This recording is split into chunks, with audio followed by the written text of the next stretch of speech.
Center's lecture series here at UNCW.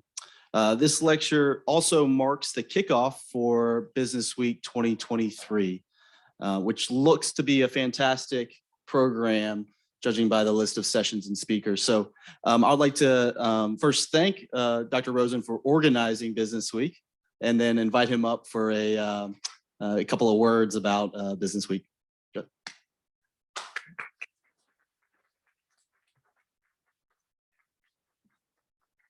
More applause. I like it. I really like it. No, thank you.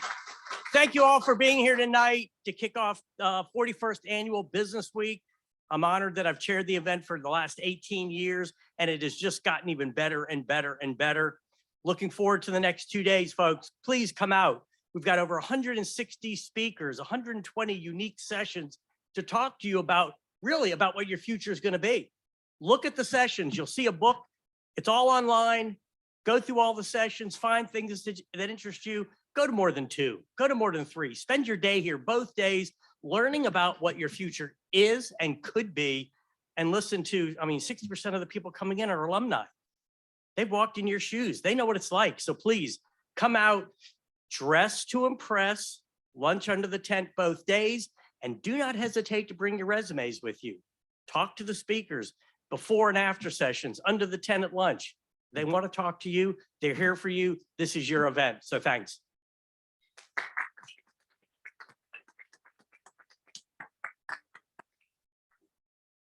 Thank you, Drew. Business Week is a great event. It's very unique to UNCW. And when I was a student, I don't think I took full enough advantage of that. So I really do encourage you, take Dr. Rosen's words to heart, attend those sessions, network, because those could be your future employers. You may get a great opportunity out of it. So please attend for the next 2 days.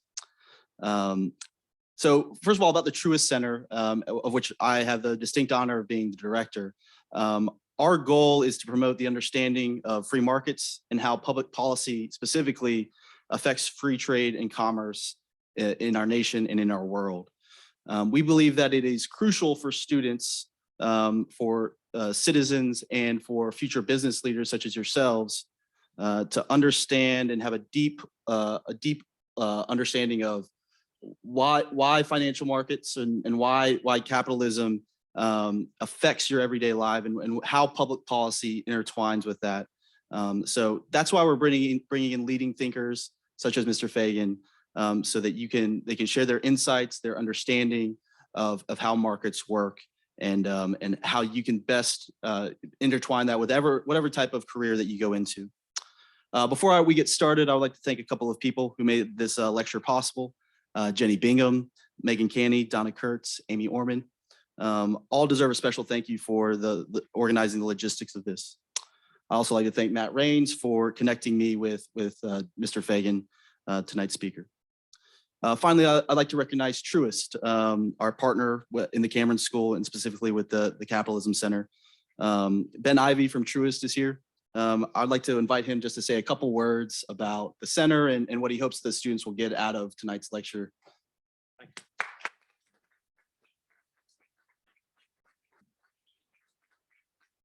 Thank you very much, Daniel. And I don't think I could say it any better as to what the center is all about. But first, before any words about that, let's give a big round of applause to the 6 students from your Cameron School of Business who finished second in the nation in the Fed Challenge Debate Cup. I assume they all know about that. That is a super accomplishment and really speaks well to the Cameron School of Business. Secondly, BB&T, which is now Truist, established the center, 15 plus years ago. Several centers like this across the country, primarily in the Southeast. And I can say that the UNCW center is alive and well, thriving. And as part of the establishment of that, the bank provided a $1 million grant to the center, and those funds are managed by you students. I'm sure some of you in the room today. I understand that fund now is well over $2 million. So that's a huge accomplishment and really speaks to the ideology, if you will, not necessarily ideology, but the concept of capitalism. You take care of your money, you take responsibility for it, and you have an opportunity to grow it. And so to Daniel's point earlier, we want the students to be exposed to all types of economic systems, including capitalism, and hope you will get something good out of tonight's session. Thank you.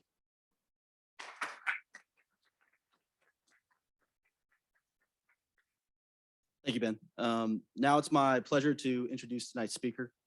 John Fagan is the co-founder of Market Policy Partners, a DC-based financial markets and policy advisory service. He is also the CEO of a digital payments startup, Financial Empowerment Partners, and a founding member of Shenandoah Partners. Is that correct? Yeah. Shenandoah Partners, a critical minerals company. Somehow he also finds time to teach at Johns Hopkins in their School of Advanced International Studies. John has a broad background of experience in both the public and private sectors. From 2014 to 2018, he was the director of U.S. Treasury's Markets Room, which has the crucial role of providing Treasury staff and policymakers with real-time analysis of financial markets. Through his work as a public servant, John won the Secretary of the Treasury's Meritus Service Award in 2018. Prior to that, John was a senior macro strategist for Discovery Capital Management, where he was primarily responsible for Asian equity indices, foreign exchange, and rates markets. He holds a JD from Harvard Law School and a master's in public administration from Harvard Kennedy School. He did his undergraduate studies at Williams College, like our very own Dr. Lowe. Yeah. Simpatico. The way I actually first heard about John, though, was on his podcast, which is aptly named Macrocast. My students will know that this is also the name of our monthly forecasting game that we play in our class. John has a talent for making complex financial concepts understandable and engaging, and I'm excited to hear what he has to say tonight. So without further ado, I would like to invite John to the stage to talk to us about a bear market for bull, redefining value for investing in the turbulent 2020s. Please give him a warm welcome to UNCW. Thank you. Thank you very much for the kind introduction, Danny. It's a real pleasure to be here. It's a true honor and a pleasure to be here. And what a great turnout. I'm thrilled to be part of the kickoff of your business week here at UNC Wilmington. And I know that you've got an incredible agenda, and just a round of applause for all of the students and faculty who worked so hard to put this thing together. It's an enormous amount of work, and it will certainly be a signal accomplishment and a highlight of your year. This is my first trip to Wilmington. I came in this morning, and so just in the few short hours I've been here, I've already built up an unhealthy jealousy of all of you, this lovely environment where you've chosen to live and work and study. And it is a really beautiful campus and a lovely part of the world. And I'm sure that this is the kind of place that can serve as something of an oasis for you as you're studying, an oasis in a world that seems increasingly tumultuous and uncertain. Well, this really is nothing new. I'm not telling you anything you don't know, particularly those of you that are graduating soon. The onrushing events that we've seen over the past number of years, whether they're in the political, policy, economic, financial, geostrategic, public health, environmental spaces, it seems like the unthinkable has become routine on a daily basis almost. And it's left so many of us with our compasses spinning, feeling unmoored, feeling as though things that we felt like we knew about the world and the way it works no longer apply. And in this environment of uncertainty, I'm here to, I wish I were here to give you real clarity on how to go forward and find a path of prosperity and fulfillment in this uncertain world. My crystal ball has been out of commission for a while now, and unfortunately, all I can hope to do tonight is to try to give you some context and perspective from where I sit and how I think we got ourselves into the macro situation that we're in right now. and hopefully provide some points of light, some pinpricks of light, and perhaps a framework in which to make some sense and to orient yourself in this very foggy and unprecedentedly uncertain and tumultuous, even crisis-laden environment that we find ourselves in. And I promise it'll be an upbeat finish. So despite all despite all of the adverse and challenges that we're dealing with. So I think first, yeah, as Danny said, the title of my talk is A Bear Market for Bull. And you know what I mean when I say bull.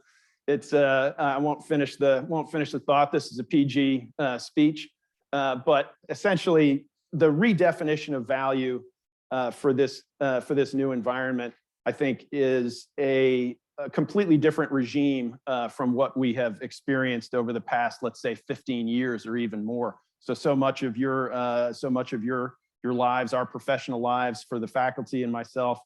And I think that we'll get into the specifics of it, but just to look ahead at the main thrust of my talk, I just think there's going to be a redirection of capital, both intellectual and financial, toward functions in the economy and businesses that are more fundamental, that are more tangible, that have a more back to basics, real value proposition. And we'll talk about why we think that this redefinition of value for the new era is where true security and prosperity can come from for our country. But first, I wanted to talk about macro. And when Danny and I were talking about this the speech, he mentioned that it might be worthwhile to start with something of a discourse on why macro is relevant, why macroeconomics. I'm not an economist. I used and abused, often abused, economics in my career in finance. But I can say that when I talk about macro, I'm talking about the global macro. Global macro, from my concept, is really financial markets and the dialogue that financial markets have with economics and policy. So when you hear global macro, that term, typically it's attached to a style of hedge fund investing, a global macro hedge fund. And that was the kind of hedge fund that I worked at for about a decade. For those of you that don't know, global macro hedge funds make bets on the large overarching trends in economics, policy, geostrategy that animate price action across equities, fixed income, both debt, both sovereign debt and corporate credit, foreign exchange, commodities, and nowadays crypto. Crypto didn't exist when I was in my seat at the hedge fund, but these are macro hedge funds are looking at the ways in which these overarching points of stimulus, macroeconomics, policy, politics, impact prices, and we bet on those outcomes and prices. So when I think about global macro and about the salience of global macro to our daily lives, to the decisions that we make, I think it's extremely relevant, and I will make 3 points as to why. When I came down to the Treasury Department from the hedge fund to run the markets analysis unit, which we call the markets room, I was in a decent number of conversations with high-ranking public officials who would ask me, why does the Treasury follow global financial markets at all? And my answer, was an astounded, what, are you kidding me? How could you even ask that sort of question? But I was asked it so much, and the institutional history of the markets room at the Treasury was that it would occasionally be canceled, be written out of the business plan for the Treasury Department, because usually at the height of a bull market, when policymakers think they have all the answers. But the trying to come up with a more substantive answer than "what are you kidding me" to that question of why the Treasury should follow financial markets and why it's important to understand the signals that are coming from price action. Essentially, I tried to boil it down to 3 kind of categories. So global financial markets have the power, the ability, they don't always successfully do this, but to reflect, predict, and impact real world economic and policy outcomes. And so just to unpack some of these a little bit, reflecting new information. Let's put it in the context of today's financial markets. This is animated by the thesis of the efficient market hypothesis. I'm sure most of you are very familiar with that. The idea that efficient financial markets immediately assimilate new data and new information and price it into the markets. And so that new data is reflected in the equity price. So in recent weeks, Silicon Valley Bank management came out and made some disclosures about their capital position and about some losses that they'd realized on some asset sales. And this new information was assimilated into its stock price in a very short amount of time. It was immediately reflected by a dramatic fall in its stock price. And this was also echoed through through the cost of insuring against a default, the credit default swaps, and other indications of concern over its credit worthiness and viability as a company. That was a very efficient process of turning that new information into price action, which flashed a very adverse signal to all that were paying attention to it. Predict. When we talked about markets can predict, it's that forward-leaning aspect of financial markets. Anything that happened, data that comes out can be reflected very quickly, but markets are looking ahead, a couple of quarters or a couple of weeks, trying to predict outcomes and bet on those. You can see that forward-leaning posture, as I mentioned, in the credit default swaps blowing out. Had Silicon Valley Bank defaulted? No, they hadn't defaulted, but the chances that they were going to default went up, and investors immediately leaned into that potential outcome, pricing in a much higher percentage chance in the much thicker credit default swap spread that you'd have to pay to insure against that default. And that is really animated by the idea of sort of the wisdom of crowds, right? You have global deep financial markets populated by individuals and sometimes algorithms making bets on outcomes, putting money down, an extremely informed and overarchingly data dense community that makes these bets and puts money on the table to back them up. So it's extremely informative to how financial markets are positioning themselves for future outcomes.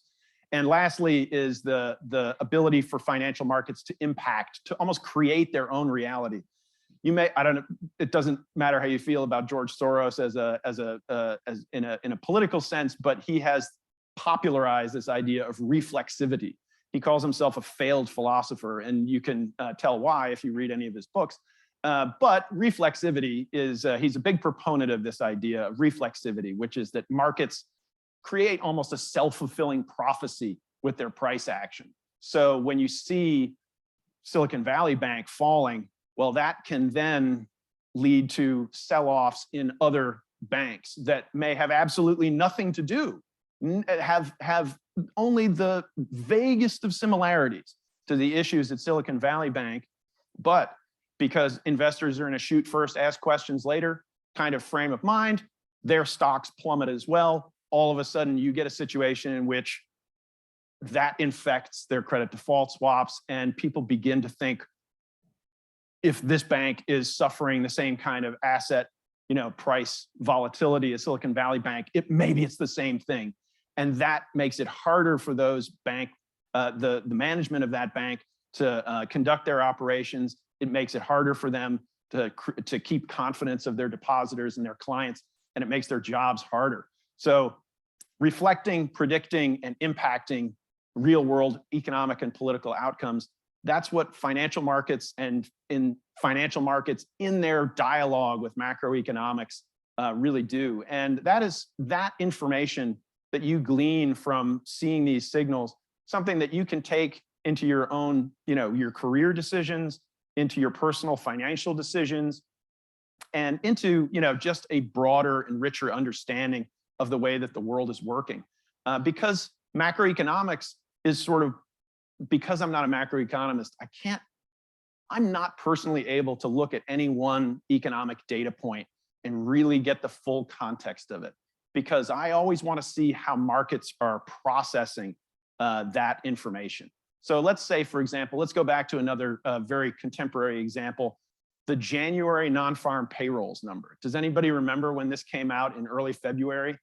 So going into this data point, there was an expectation that the number would be okay, but not great. I think it was like 178,000 was the consensus estimate if you look at Bloomberg. And the number came in at 517,000. Like, what massive orders of magnitude upside surprise. If you asked 10 people on the street, hey, we got a really positive jobs number, what do you think the S&P 500 did that day? They would mostly say, I think it went up. The S&P 500 tanked. The NASDAQ was down 1.6% that day. Volatility spiked.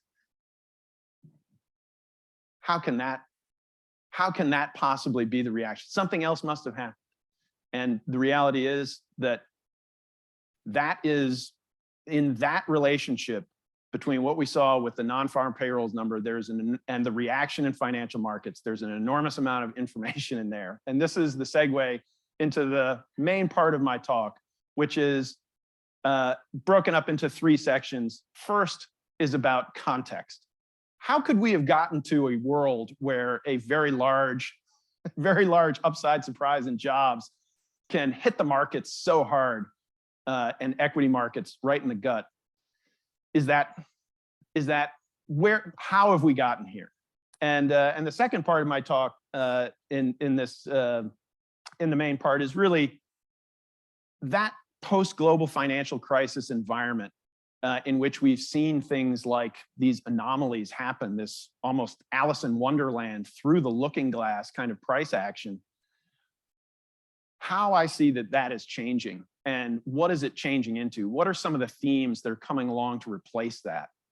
And lastly, how we think about how at my companies and with my group of partners, how we think about orienting ourselves to these changes, these coming changes. How do we structure our business, our opportunities? How do we deploy our resources to try to find our way forward in what we think is going to be a very significant regime change in global financial markets and the global economy, which is underway as we speak.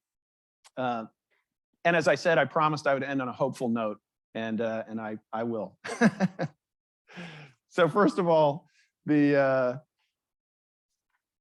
in terms of context, how did we get into a world where routinely we see that good news in the economy is bad news for financial markets? That has been a hallmark of the post-global financial crisis era, and I think explains a lot about the kind of mentality that has taken hold, the kind of philosophy that's taken hold in financial markets and has spilled over, obviously, into economic activity. So let's set the scene. We're going to jump into the Wayback Machine, and we're going to go to 1998, to the mists of time, into 1998. I just finished my first year of law school, and the dreaded, first year, 1L year was behind me, and I was looking to have a summer resplendent with happy hours. And I got a job at a firm in Washington, D.C., a law firm there. And at that time, they were losing so many associates to the tech boom. It was tech boom 1.0. People were fleeing law firms and going out to Silicon Valley to work for pets.com and all these version 1 tech startups way back then. And so, boy, were they going to be nice to us.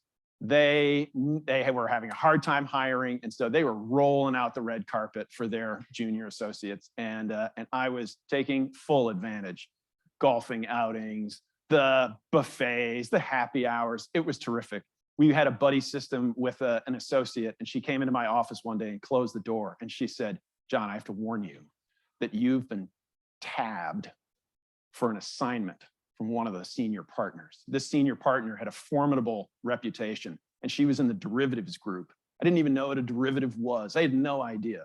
And so she warned me that this was coming. And indeed, they came down to my office and said, come on up. And I showed up in this partner's office and was aghast as she laid out in front of me this assignment where she explained that the Commodities Futures Trading Commission under the current chair, Brooksley Bourne, was going to write a memo about the potential for the CFTC to regulate over-the-counter derivatives. I didn't understand what any of those words meant when put in a sentence together.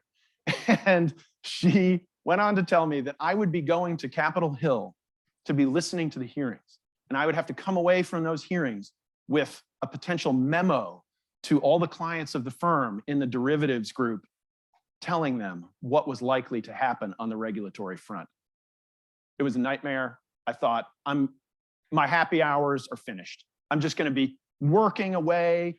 I have no idea what I'm doing. This is going to be a nightmare. I show up on Capitol Hill, and the line for the hearings was populated by like guys with mohawks and like clothespins in their ears, and there was a guy with a spider tattoo on his face.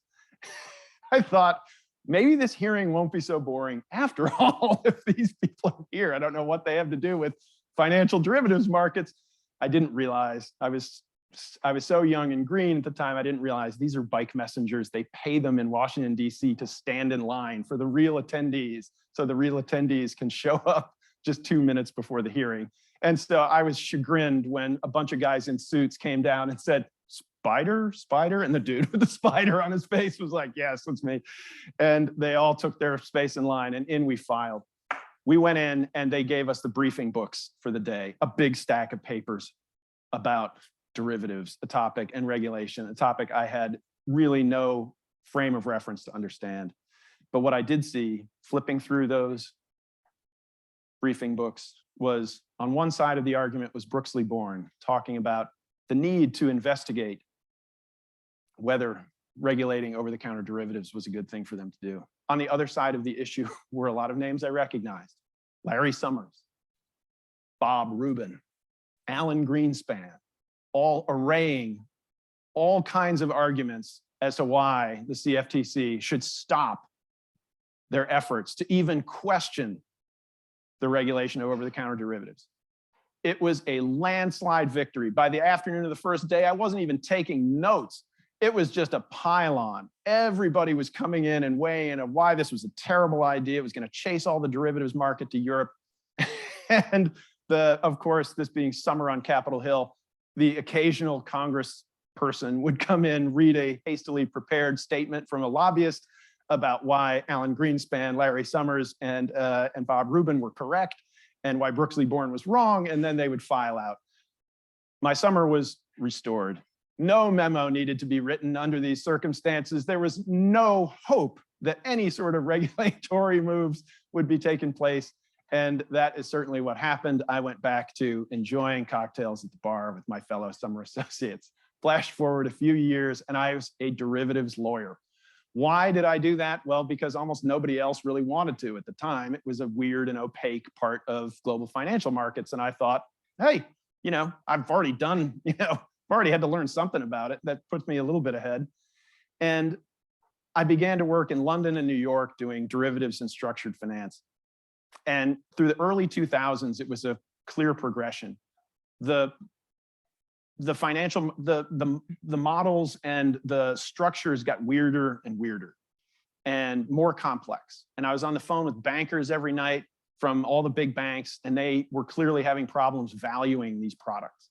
Well, finally one day I got fed up. I went to one of the partners, and there was this fiendish structure that they put in front of me. And I went to him and I said, look, I understand how this product works. I understand how the money moves through it and the role of the derivatives in the product, but I can't for the life of me understand why this product exists at all.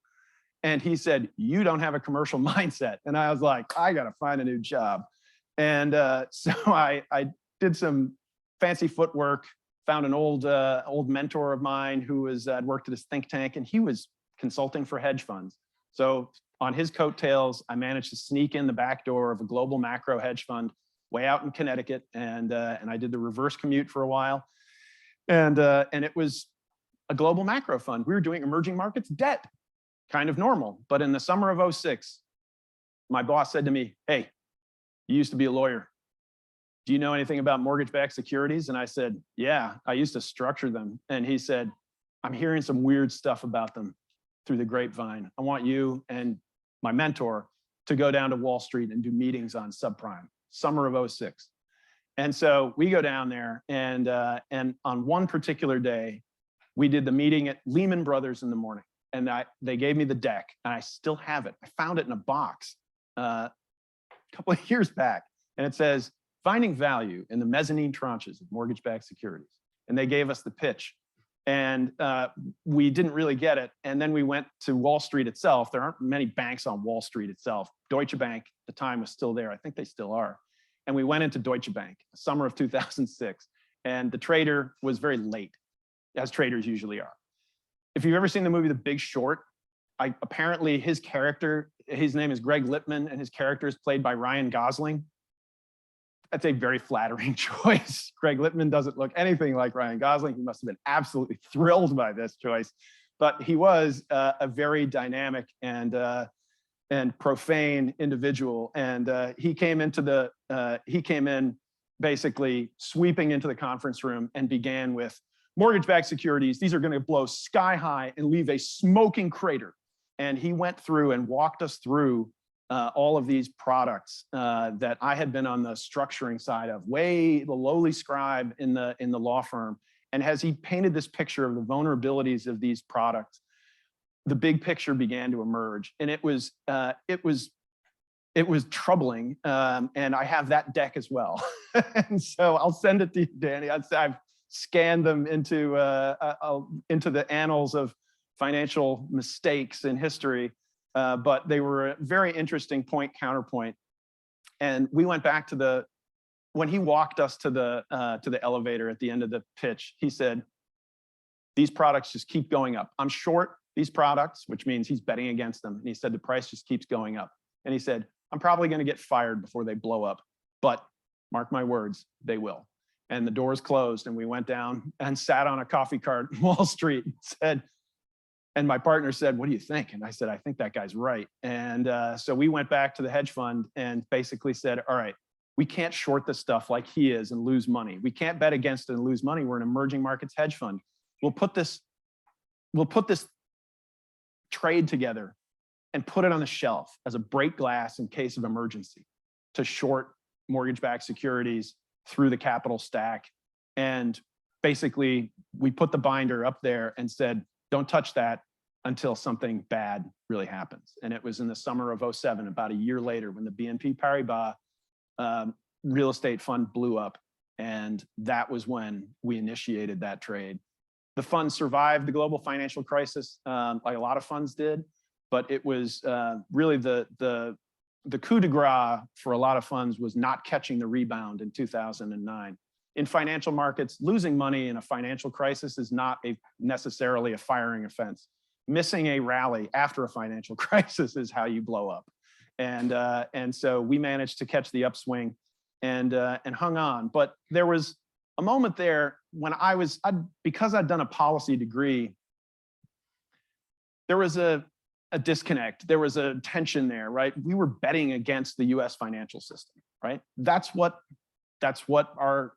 our investment mandate was to protect the portfolio, find opportunities, and orient our trades to meet these risks that we saw. Our mandate was not to go down to Washington, D.C. and like grab policymakers by the lapels and say, "Hey, there's something really bad that's about to happen to the financial system in this country. You got to fix it before it goes really wrong." Or to like go on television, CNBC, and try to convince people that that they need to risk manage. This was not something that a hedge fund is designed to do. And it always stuck with me, the idea that, as challenging and interesting and dynamic as this job was, there were trade-offs and areas where, you couldn't particularly align your own personal satisfaction and your own personal fulfillment with some of the needs of the job. And that was something that really stuck with me for when I was thinking about my next career move after I'd been at the fund for about a decade. And by that time, the landscape had changed. As you know, the global financial crisis bequeathed an era of low to zero interest rates. It created an era of monetary magicianship, where the Federal Reserve could magically, and some thought costlessly, levitate asset prices with its strategy of cutting interest rates to zero and purchasing treasuries, or purchasing assets, which is quantitative easing. And this was initially seen as potentially hyperinflationary, very concerning, but it soon became almost routine. Every time there was a wobble in the economy, every time there was an issue with European banks or something else that cropped up, the Federal Reserve could be depended upon to go back to rate cuts or dial up its quantitative easing.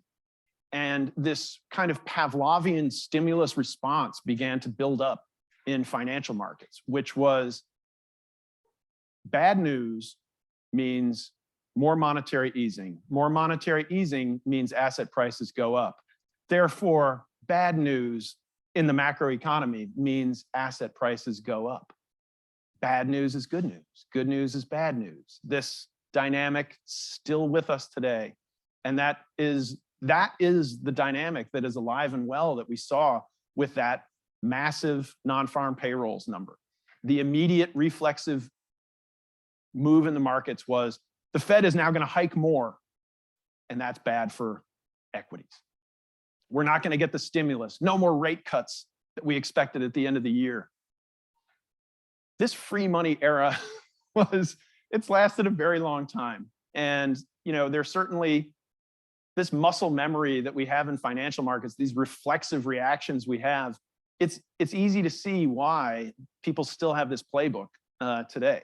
And when we see Silicon Valley Bank, in the weeks before, literally days before Silicon Valley Bank teetered and fell, Fed fund futures were pricing in a potential peak rate of as high as 6%, a 50 basis point rate hike in March, and much more to come behind that. And it had priced out all of the Fed rate cuts through the end of the year. And markets were trying to digest that. And when Silicon Valley Bank occurred and we saw the reaction from policymakers and through the markets, just like every other crisis that we saw, every other issue that we saw in the post-global financial crisis era, the immediate move of the markets is Fed's going to ease. We now have, give or take, 3 to 4 rate cuts priced in by year end. And that is despite Chair Powell raising rates at the March meeting and telling us all at the press conference, do not expect rate cuts. But expecting rate cuts is exactly where we are. And this era is, we think, about to meet a new paradigm. And we think that we think that Chair Powell is going to be one of the purveyors of this new paradigm, but he's not working alone. We think that the changes that we've begun to see in the financial markets landscape, nothing lasts forever, in the free money era, that created, what we think is not just this Pavlovian response in financial markets to expect Fed easing at the slightest chance of rain or any sort of crisis, but it allows you also as an investor, it forces you as an investor to take more risk. If you can't get a good yield, if the price of money is free, you extend your investment time horizon to forever. You can look out forever because money, the opportunity cost of money is so low. And so you can engage in all sorts of indulgent ideas about a tech utopia, about fantastic outcomes in the future. It requires you to take more risk for a little extra return. And that's by design. That's what it's for. The Fed is chasing you out the risk curve, so to speak. So my parents who are, in their 80s, they would love to have risk-free high yielding government bonds. They're being able to get some of that now. But in the zero interest rate era, they couldn't make enough income on that. So they went to corporate bonds. They couldn't make enough income on that. So they went to equities. So they keep progressing into higher and higher yielding, riskier and riskier investments. And we think that from what we're seeing, we expect that process to not reverse in a day. It's not an event. It's already underway. We obviously saw some significant downside in financial markets last year and volatility this year. But the question really is the market right? Maybe we're just going to be going back into zero interest rates. Maybe the Fed will see a recession start later this year, which is certainly the way that a lot of, certainly the bond market, treasury market is oriented that way. And will be responding just the way that they've always responded, with aggressive rate cuts, trying to juice the economy specifically through the asset price channel. But we think that there is something, there's something really new afoot. And the changes that I began to see, I'm just going to list them and talk a little bit about how I saw them playing out in the sense that we had. Now, obviously, we're a little bit biased, right? I was in financial markets through the global financial crisis and into the zero interest rates era. And to be perfectly honest, it gets a little boring, right? Just watching the Fed, your entire global macro outlook just revolves around what the Fed is going to do. And then, everything else just falls into place from there. It's kind of tired. And so I was, frankly, yearning for some sort of new paradigm, new set of rules. But also, I mentioned this in a smaller talk a little bit earlier, but there was a book that I read called The Next 100 Years by George Friedman. Very interesting, thought-provoking. And it has this presidential cycles thesis, the idea that you can have a set of solutions that are fit for purpose at a particular point in time, but those solutions are applied over the next 40 to 50 years after this transformative president. And so we were kind of on alert looking at this and maybe not necessarily taking it as gospel, but the idea of, things do change in cycles. And we have had sort of a 40 to 50 year variations on a theme of deregulation and deregulation, low taxes, and the sort of Reagan revolution, which obviously the Trump administration had a lot of, that was in a lot of their DNA as well. And our suspicion was that some of that would meet a new reality and not have the same kind of traction as it did when Reagan first applied those solutions to a set of problems where the fit was better. Sitting at the Treasury Department when I finally left the hedge fund and went down to the Treasury to run the markets room, it was an opportunity for me to really take a look at the view from 36,000 feet, to finally get away from the madness of the markets and take a deep breath and sit with very smart people across two administrations and think about and talk about longer term trends and what we saw emerging. And some of the things that so this is the second part of my talk. Where are the changes coming? And through my tenure, one of the things that I saw was a focus early on in the Obama administration. The Obama administration was finishing off by the time I got there, about 2 more years left. They were in legacy protection mode. They didn't want anything to go wrong. And they were very focused on systemic resilience. Systemic resilience was, in the Obama years, it was a discussion about the systemically important financial institutions. And behind closed doors, there was a lot of discussion about systemically important financial institutions don't end with the big banks. Massive asset managers, other smaller banks, how expansive is this concept? And and the discussion behind closed doors of if you start looking, are insurers systemically important? How can we, and if they are, if the answers to these are yes, then how do we accomplish something like that from a policy perspective at a time when Congress is going to be very skeptical of additional regulations? There was a lot of discussion about this, and that dovetailed into another change that we saw when I was through the late Obama years, and it was a very important one, and it was the change in the U.S. posture toward China. When I first arrived, the Obama administration was very much on engagement. The strategic and economic dialogue was, essentially the linchpin of engagement from the Treasury with their counterparts in China. And I can tell you that sitting inside the Treasury Department, you could almost feel the temperature drop when the news broke that President Xi was going to essentially abolish term limits. That was officially done when the Trump administration was in power, maybe just recently. But the initial announcement was during the Obama years. And you could almost sense institutionally that the convergence thesis, the idea that the more rich China gets, the more they will be like us, they lost the argument in that moment. And there was a sense of uncertainty, there was a sense of drift, but of renewed purpose that the U.S.-China relationship had to be completely re-examined. This is late Obama years, so they were thinking, we'll just hand it off to the Hillary Clinton administration and work out that way.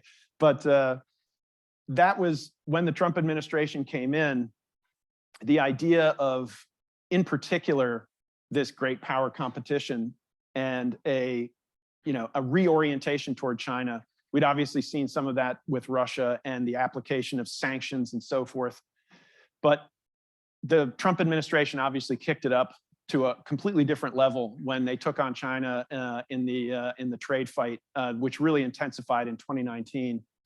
And the idea of this renewed great power competition, the sense that China's tech transfer had gone from something that was unfair to being classified as something that was bordering on illegal with industrial espionage, and the Obama administration was wrestling with that. But in the Trump administration, it was put on display and was elevated to the level of a true national security threat. And that's the third theme. So the top themes are systemic resilience, great power competition. The next interrelated theme is an expanded notion of national security. Particularly under the Trump administration, it was obvious that national security didn't stop with bullets, bombs, and all of the carrier groups and so forth. National security was more of a holistic concept of national resilience, of our key technologies, of some of the strategic supply lines and some of the functionalities. President Trump married this to an industrial, essentially, and this is the fourth theme, an industrial policy, reindustrialization of the United States, a focus on bringing back U.S. manufacturing that had been lost to China and other places overseas, and trying to source U.S. and utilize U.S. materials and U.S. manufacturing capabilities for the new era. And all of these concepts, the systemic resilience, great power competition, expanded notion of national security, and a rejuvenation or sort of reimagining of globalization and application of a new industrial policy almost, these were all kicked into an enormously higher gear by the pandemic. Almost all of these were accelerated dramatically. And the imperative with which US policymakers shifted to understand that strategic supply lines, critical infrastructure, critical functionalities of the US economy had been, were now located in places where we had a much more adversarial relationship, whether it was China or even, Russia and other places around the world. This was a completely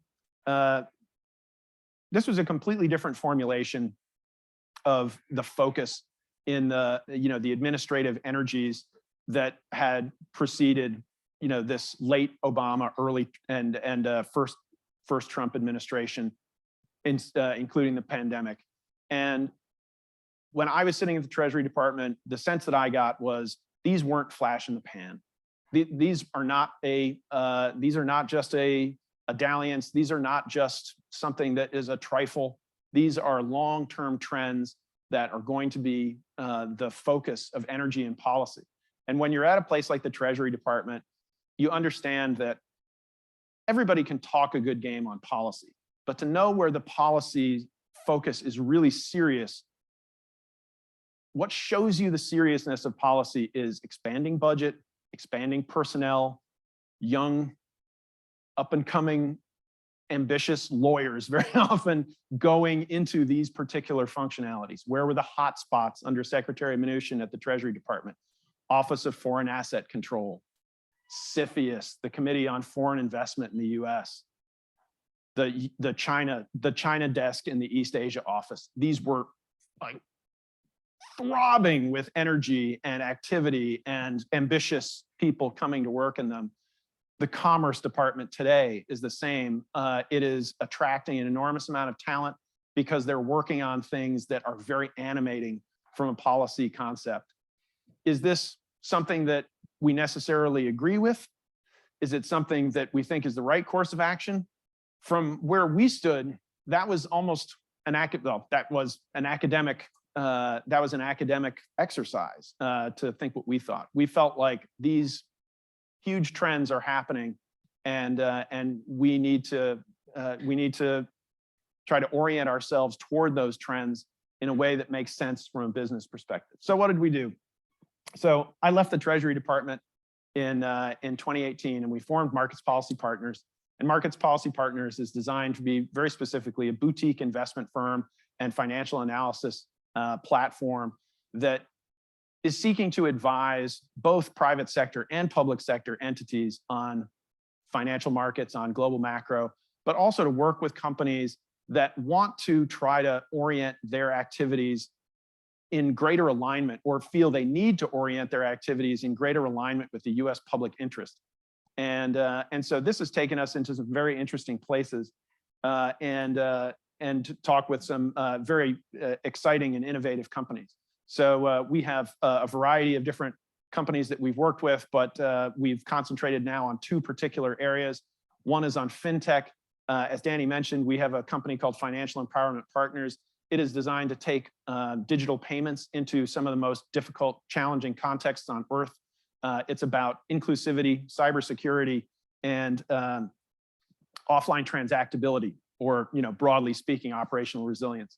So you can reach the elderly, the young, refugee communities. You can be in a war zone using this. Our pilot program was in East Timor, which is a breakaway province in Indonesia that was war-torn and extremely limited in infrastructure and education.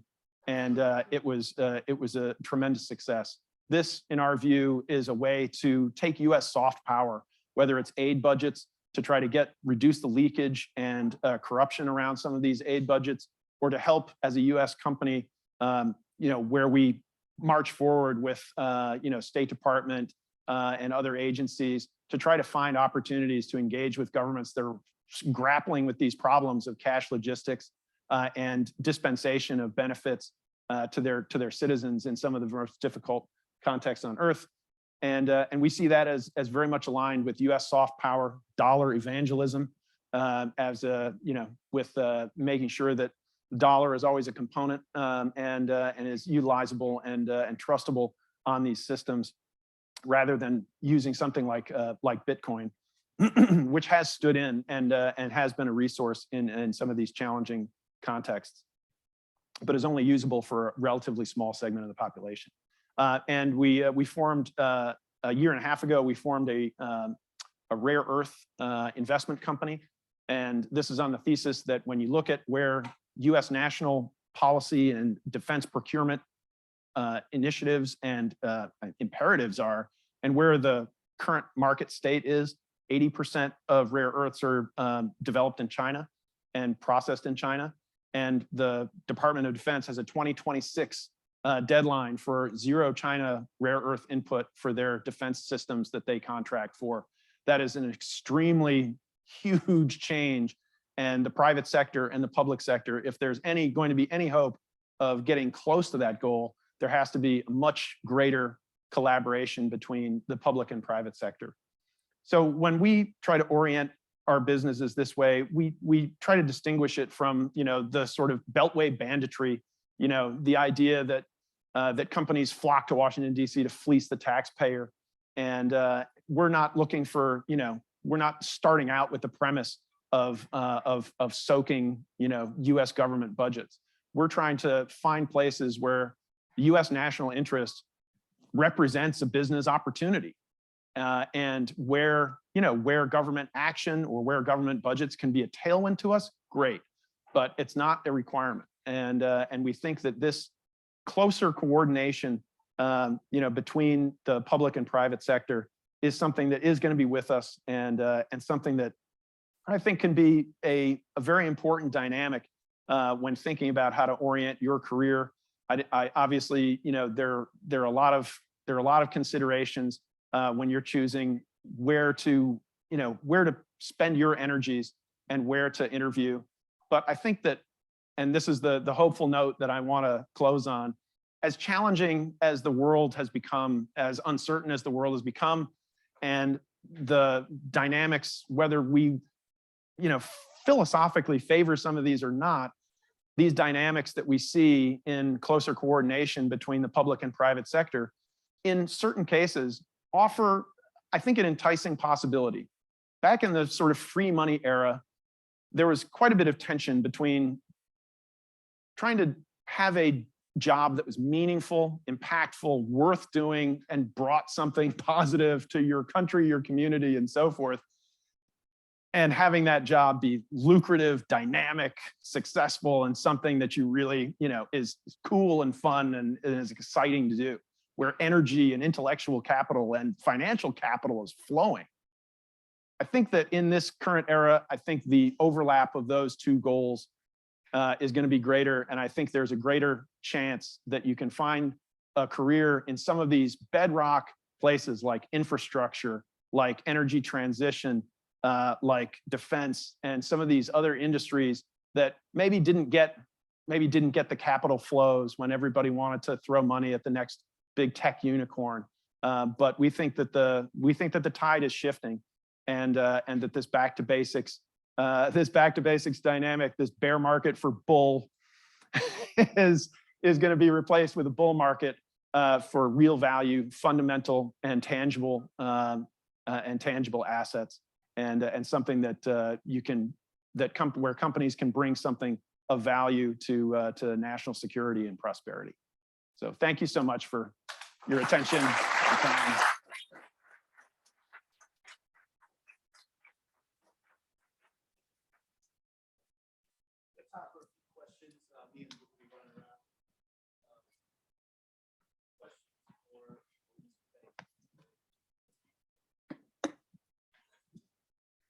I'll start off with one. So you mentioned a recession potentially maybe coming. Is this current banking crisis, financial crisis over with? And then for my seniors in the room, especially that are graduating in May, when is this recession coming? Are they going to get a job? All right. Yeah. So I made the contrast before about, financial markets folks and economists, the old joke about find me a one-handed economist, because there's always, in financial markets, you gotta put it on the line. So I'll put it on the line. I'll be wrong on tape again. Hopefully not, but actually, hopefully I will be wrong, because we are expecting a recession. We have a long-standing call for a recession in the second half of this year. Our expectation is that this recession will not be particularly deep, but we're concerned that it is going to be more persistent than other recessions that we've seen, and that the recovery may lack vitality and the oomph that, at least in the near term, that we've come to expect from these kind of bungee jump economic dynamics, which tend to be, crisis driven. You get a short, sharp recession driven by a crisis. There's a policy response. The Fed throws tons of free money at it, and maybe the Congress too, and then everything shoots back up again. We've just seen this bubble crash kind of dynamic, and it's really exhausted policymakers. So we think that this is, a necessary part of the process. The Federal Reserve is engineering a recession to try to wring inflation out of the system, and the reality is, coming out of this zero interest rates environment was always going to be rather painful. If the Fed is going to be withholding, as we expect, monetary easing, and we certainly don't expect Congress to marshal any sort of major fiscal or any fiscal stimulus at all in this period, then that leaves a situation that we haven't seen for a while, which is the economy needing to organically, without a bunch of crutches and policy supports and tailwinds behind it, recovering on its own. We just haven't seen that for a while, and so that's where we have a sense that this may be a little bit more longer lasting, but because it's not crisis driven, and when I say not crisis driven, we think that what's happened in the banking sector really was very contained. We think that the policy response has been smart and targeted, and we think that they're policymakers both here and hopefully Europe, a little less sure about Europe, but that they've gotten through the most acute part of the banking crisis. But what is still to be written in this situation with the banks is what we expect to be a further tightening of financial conditions as the cost of capital goes up, risk aversion, and bankers go into a more defensive kind of posture. And we think that has the ability to perhaps deliver an earlier and somewhat deeper and potentially longer recession. So that's not good news. I hope I'm wrong.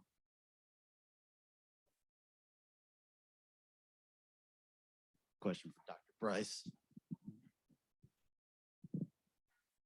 So you mentioned dollar evangelism, and it had me thinking about something that might be relevant to both your business, but also something maybe you can speak of from your time at the Treasury, that when President Xi visited Russia and spoke with Putin, Putin made a comment that he was planning to pay foreign debts that he could across the East in Chinese currency, and that along with the comments made by President Xi, there seems to be a big push by these countries, Russia and China in particular, to maybe destabilize the utilization or the supremacy of the dollar for settling debts around the world. So with your time at the Treasury, maybe you have some insight into discussions related to those concerns, or with the financial empowerment partners and the type of financial instruments that you spread related to this. Maybe you could speak a little bit to those potential concerns and how the private sector and the public sector are planning to deal with them. It's such a great question, and very astutely put as well. Thank you so much. It's no secret, obviously, as you point out, that China, Russia, Iran, North Korea, and I guess some of the others in that category are looking to build like a parallel global financial structure that is free from the restraints that come with using the dollar. Renminbi is a challenging, I'll say a couple of things. One, the renminbi is a challenging item. It is not something that is internationalized truly at all. It's held under very tight convertibility regimes, and you have an offshore one in Hong Kong, you've got the onshore one. There is great policy reticence, it seems, from Beijing to actually get behind a full-throated attempt to try to internationalize the renminbi, because internationalizing the renminbi comes with a lot of other stuff. You have to give up an enormous amount of control to do that. So the sense that we always had at the Treasury Department, oh, and by the way, Brad Setzer, who was the chief chief international affairs economist at Treasury when I was there, as at Council of Foreign Relations. He's all over Twitter. He's a really very smart on this topic, way smarter than me. So definitely read up on where Brad is on this. But the reality is it's really hard for China to do anything other than relatively small, pay off some of Russia's debts, calibrate some oil in renminbi. People don't want the renminbi. If you've got it, what do you do with it, right? Because you have extremely limited places you can spend it. It's going to sit on your sort of central bank reserves and just hold a place there. So the utility of the renminbi is challenging. The posture toward the dollar, and so at the Treasury Department, they told me a couple of things when I came in. They said, it's really hard to get fired from the Treasury Department, but if you shoot your mouth off about the dollar, you will get fired. And so the Treasury Secretary talks about the dollar, nobody else. And so the Treasury Secretary, when they talk about the dollar, whether it's, almost the Trump administration was a little more freewheeling, shall we say, but Secretary Mnuchin generally kept it pretty locked down after some initial pitfalls. But for the most part, Treasury secretaries say very boring stuff about the dollar. That does not mean that the discussions behind the scenes are boring. the discussions behind the scene about the dollar tend to be very energetic, and how to protect the dollar as, the global reserve currency while still doing things like applying sanctions where, we feel like for national interest, we need to. There's essentially, clearly, it's not clear where the Treasury and where the US government wants to draw the line, and each administration's a little bit different. But the idea of essentially like, what is over the line? Invade your neighbor, right? Then you're gonna get kicked out of the dollar, right? And it's the idea that it's not really clear where the line is, but it's very clear that invading your neighbor is over that line, and you're gonna suffer some sanctions, significant sanctions if you're trying to play in a dollar ecosystem. The overarching discussion that I can tell you behind the scenes at the Treasury, and this is the same for both administrations that I worked under, is this. If we keep our own house in order, we have a strong banking system, a vibrant economy, solid leadership, and obviously, the U.S. military and our power that we can project around the world, the dollar will take care of itself. We don't have to do anything specifically. The dollar strength and its utilization is a symptom of all the other things we have going for us. So instead of trying to worry about how to make the dollar more attractive, we need to make sure that the fundamental underpinnings of that make the dollar attractive, that, the making sure that the international payment system works, making sure that the Fed has its swap lines out, that the US is an actor on the global stage who is responsible and constrained by rule of law, et cetera, et cetera. If we take care of all that, the dollar is going to take care of itself. And I think that's a very healthy posture.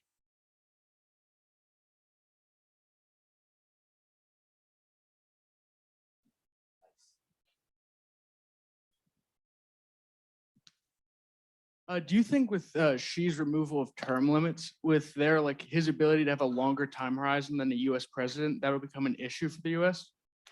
Well, I think that the issue for I think some of the issues that we can see around this from a policy perspective, if you're sitting in the Treasury Department, as I said, the idea was there was always kind of a dialogue, an argument that sort of, went one way or a little bit of a tug of war, that, the idea that China, the richer they get, the more, they're going to act like we want them to act and expect them to act on the global stage as, a responsible member of the global community, and so on and so forth. And the very act of abolishing term limits and kind of taking on this, more, cult of personality type trappings around the office had basically undermined that entire argument. And so the U.S. policy agenda changed to a great degree on the idea that, this guy has not only brought a new, a completely new regime to Chinese leadership, a completely, a direction we didn't expect, but he's also now in there forever. And so the idea is, can you make policy that's consistent? There was a lot of concern among our clients that the Biden administration would come in and just completely change, throw out everything the Trump administration did. That was not what we were picking up. So during the Trump years, when we talked to Democrats about China, what they kept saying was, we don't disagree with what the Trump administration is doing, we just disagree with how they're doing it. And there was almost like a little bit of shoulda, woulda, coulda. There were a lot of Democrats that were like, that's our policy, we should have done that. We're playing nice when we should have been. There are a lot of Democrats that are not particularly positive on trade. And so we picked up an enormous amount of bipartisan support for what was going on. And I think that we're still in that position. The Biden administration has taken the Trump administration policy on China, tightened it, changed it, made it their own to some degree, but it's basically like moved ahead with it. And right now, when you have the politics can change a little bit, but they seem to be very consistent. And there's a lot of bipartisan agreement. And And so it's not clear that, you know, Xi's longevity, he's going to outlive U.S. opposition or U.S. political, U.S. political fortitude to sort of counter what he's doing. From the private sector, Xi is very, like, all the idea of the Chinese internet companies, vibrant, the private sector, gangbusters, doing terrific, and everybody loved those stocks for a while.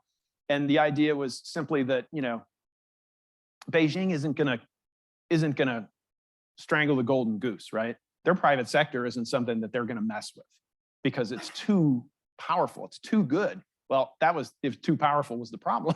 And so from a private sector perspective, if you're an investor in Chinese assets in the US and you have an administration that's proven their ability to disregard, the needs of the private sector or the viability of some private sector businesses because of, the political considerations they have, the propagation of the party over the private sector. That's a theme that, once it's revealed for all to see, the truth that, these companies, even if as vibrant as they are, have no enforceable property rights in their home market, that's a problem for the private sector investors. And Xi's longevity is going to make sure that that problem persists. And so I think that that's a long-winded answer to a succinct question. Thank you. Thank you, everybody, for coming. For those students that are interested in your attendance ticket, we'll have very nice student volunteers.